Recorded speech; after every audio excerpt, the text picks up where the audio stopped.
హ్రీంకారాసన గర్భితాన్ అలసికాం సౌహ క్లీం కళాం బిభ్రతీం సౌవర్ణాంబరధారిణీం వరసుధాధౌతాం త్రినేత్రోజ్వలాం వందే పుస్తకపాశమంకుశధరాం స్రగ్భూషితాముజ్వలాం త్వాం గౌరీం త్రిపురాం పరాత్ప్రగళాం శ్రీచక్ర సంచారిణీం. ఓం శ్రీ బెజవాడ కనకదుర్గాదేవ్యై నమః. శ్రీ దుర్గామల్లీశ్వరాభ్యాం నమః.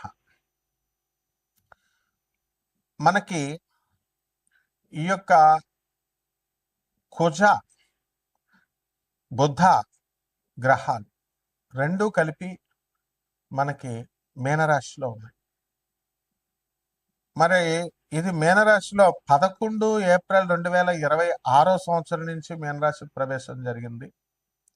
అదేవిధంగా ఈ యొక్క కుజుడు మీనరాశిలో 2 ఏప్రిల్ 2026 సంవత్సరం నుంచి ఉంటుంది.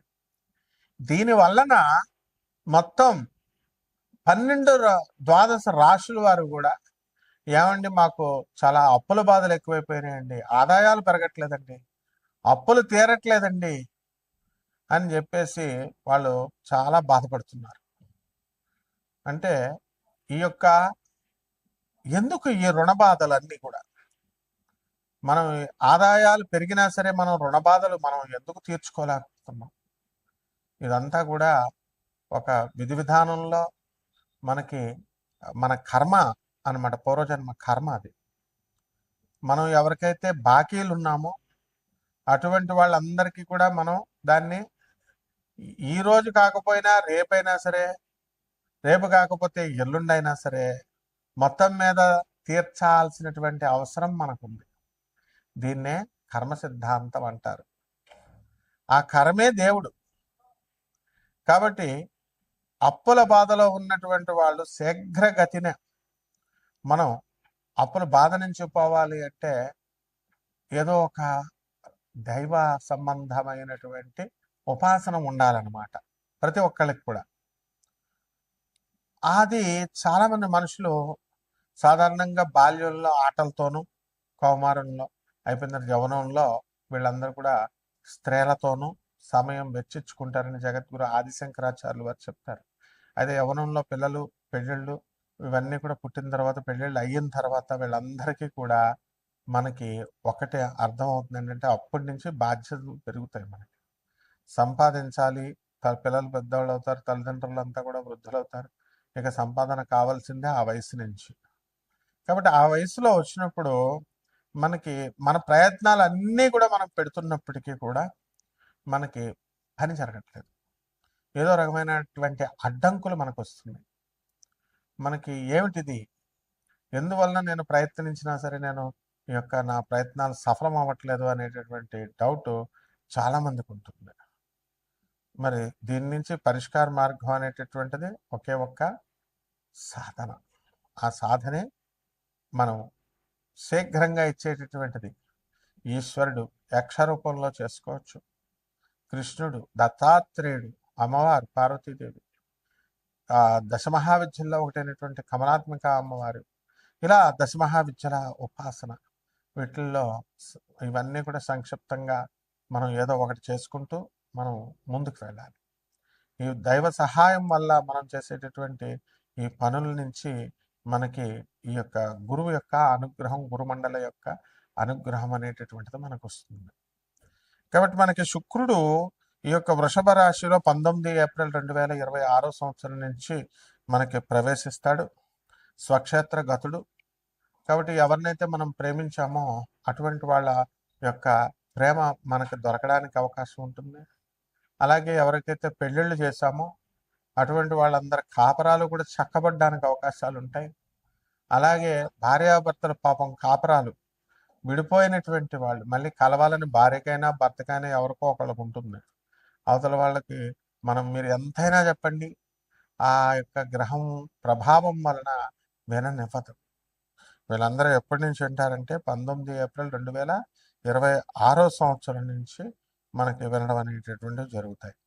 అదేవిధంగా ఈ యొక్క గురుడు మనకి 2/6/2026 సంవత్సరం నుంచి 31 అక్టోబర్ 2026 సంవత్సరం వరకు మనకి గురు మహాదశ, ఈ యొక్క గురు సంచారం జరుగుతుంది.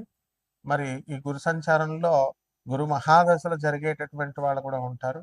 మరి వాళ్ళకందరూ కూడా న్యాయంగా వాళ్ళందరూ కూడా సంపాదన అనేటటువంటి ధర్మబద్ధంగా చేసుకుంటూ జీవనము పరువు ప్రతిష్టలతో ముందుకు వెళ్తారు. అలాగే శుక్రుడు కూడా స్వక్షేత్రగతుడై ఉన్నాడు కాబట్టి చక్కగా మీరందరికీ కూడా కోరుకున్న లాభాలు, విలాసాలు, వాహన సౌఖ్యాలు ఇవన్నీ కూడా మీకు రావడం జరుగుతుంది.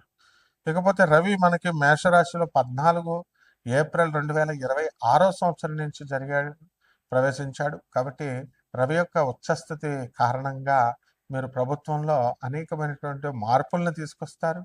మీకు తర్వాత అనేకమైనటువంటి పనులు మీరు చేయగలుగుతారు.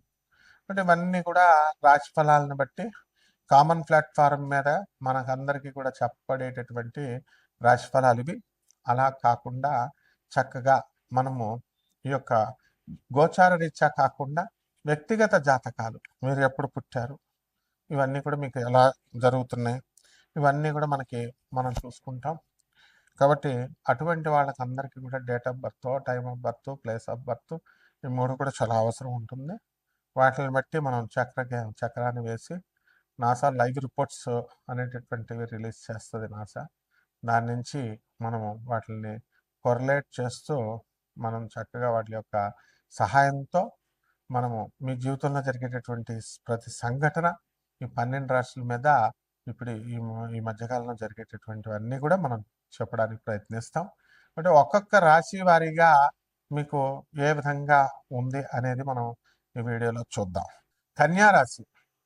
ఈ కన్యారాశి వారికి అందరికీ కూడా సప్తమములో శని, కుజ, బుధ గ్రహాల ప్రభావాల వలన భార్యాభర్తల మధ్య అనేకమైనటువంటి అపార్థాలు రావడానికి అవకాశాలు ఉంటాయి.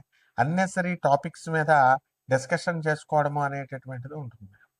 కాబట్టి ఈ యొక్క బుధగ్రహ సంచారం వలన ఇతరులు మీ పైన చాడీలు చెప్పేటటువంటి అవకాశాలు ఉంటాయి. మీ యొక్క సుపీరియర్ ఆఫీసర్స్కి కానీ, మీ ఫ్రెండ్స్కి కానీ, బంధువులకు కానీ. దాని ద్వారా కొంత మీరు మీ బంధువులతో కొంచెం ఫ్రీగా తిరగడం అనేటటువంటి తగ్గిస్తారు. కొంచెం మొహమాటము రావడము, తర్వాత ఇలాగా డిఫరెన్సెస్ వచ్చిన కారణంగా బంధువులతో కొంచెం దూరంగా ఉంటారు. అందువలన ఈ యొక్క కమ్యూనికేషన్ అనే గ్రహమైనటువంటి బుధగ్రహము మీకు వీక్గా ఉన్నటువంటి కారణంగా ఎవరి జోలికి వెళ్ళొద్దు, ఎవరికి మంచి నీతులు అసలు చెప్పొద్దు. రామ అంటే బూతుగా అవతల వాళ్ళకి వినబడుతుంది. ఇకపోతే ఈ కన్యారాశి వాళ్ళకి అందరికీ కూడా భార్యాభర్తల మధ్య అన్యోన్యత అనేటటువంటిది ఉంటుంది. కానీ మనకి చాలా సంవత్సరాలుగా, 1 సంవత్సరం కాదు, 2 సంవత్సరాలు, 3-4 సంవత్సరాలుగా భార్యాభర్తల మధ్య కొట్లాటలు జరుగుతున్నాయి. అయితే డైవర్స్ వరకు వెళ్ళవు కన్యారాశి వాళ్ళకి. అందువలన వీళ్ళందరూ ఏం చేస్తున్నారు, కోర్టు కేసుల్లోకి వీటిల్లోకి కేసులు పెట్టుకోవడము. కొంతమంది 1% వాళ్ళు, మిగతా వాళ్ళంతా కూడా భార్య మరి వేరే ఇంట్లో ఉంటే భర్త వేరే ఇంట్లో ఉండడము, ఇలా ఏదో రకంగా కాంప్రమైజ్ అవ్వడానికి అవకాశాలు ఉంటాయి. కాబట్టి ఈ యొక్క రాశి వారికి అందరికీ కూడా విద్యార్థుల్ని మనం తీసుకున్నప్పుడు ఈ యొక్క గురుగ్రహము మిథున రాశిలో మనకి ఉంది. కాబట్టి కేంద్ర స్థితికారకుడైనటువంటి ఈ యొక్క గురుగ్రహ ప్రభావం వలన అద్భుతమైనటువంటి నాలెడ్జ్ని విద్యార్థి నేర్చుకోవడమే కాకుండా ఆలోచన ప్రారంభిస్తుంది అన్నమాట. ఆలోచన ప్రారంభమవుతుంది. ఏమిటి నేను చేస్తే ఏది మంచిది, నేను ఎలా ముందుకు వెళ్ళాలి, ఎలా చదవాలి, నాకు సీట్లు ఎలా వస్తాయి, అట్లా. అలాగే లైఫ్లో కూడా అనేకమైనటువంటి మార్పుల కోసం ఆలోచన ప్రారంభిస్తాడు. ఎంతకాలం ఏంటంటే బండగా నా జీవితం ఏదో వెళ్ళిపోతుంది అని చెప్పేసి వాళ్ళు వెళ్ళిపోవడం జరుగుతుంది. అయితే ఇక నుంచి మేము దంపతులుగా ఉండాలా, పెళ్లి చేసుకోవాలా, మరి పిల్లలను కనాలా, మరి ఇలా వాళ్ళందరికీ కూడా మనం సంరక్షణ ఇవ్వాలి, ఈ రకమైనటువంటి ఆలోచనలన్నీ వస్తాయి. అలాగే 1-2 వ్యాపారాలు చేయాలనేటటువంటిది కసి వస్తుంది. అయితే ఈ కన్యారాశి వారికి అందరికీ కూడా షష్ఠ స్థితిగతుడైనటువంటి రాహుగ్రహ ప్రభావం వలన అద్భుతాలు జరగడానికి అవకాశాలు ఉన్నాయి. ఈ యొక్క కన్యారాశి వారికి అందరికీ కూడా ఫారిన్ వెళ్ళడానికి తెగ ప్రయత్నాలు చేస్తారు, ఫారిన్ కంట్రీస్కి. అలాగే కన్యారాశి వాళ్ళు చాలామంది మరి ఆధ్యాత్మిక సంస్థలకు వేరే పట్టణాలకు వెళ్ళి చేయడం అనేటటువంటి జరుగుతుంది. కాబట్టి పరిహారాలు ఏంటంటే మనకి ఈ యొక్క కన్యారాశి వారికి బుధ జపము, కుజ జపము, రాహు జపము, ఇంకా ఎక్కువ మాట్లాడితే శని జపం కూడా చేసుకోవాలి. 4 గ్రహాలు బాగుంటాయి.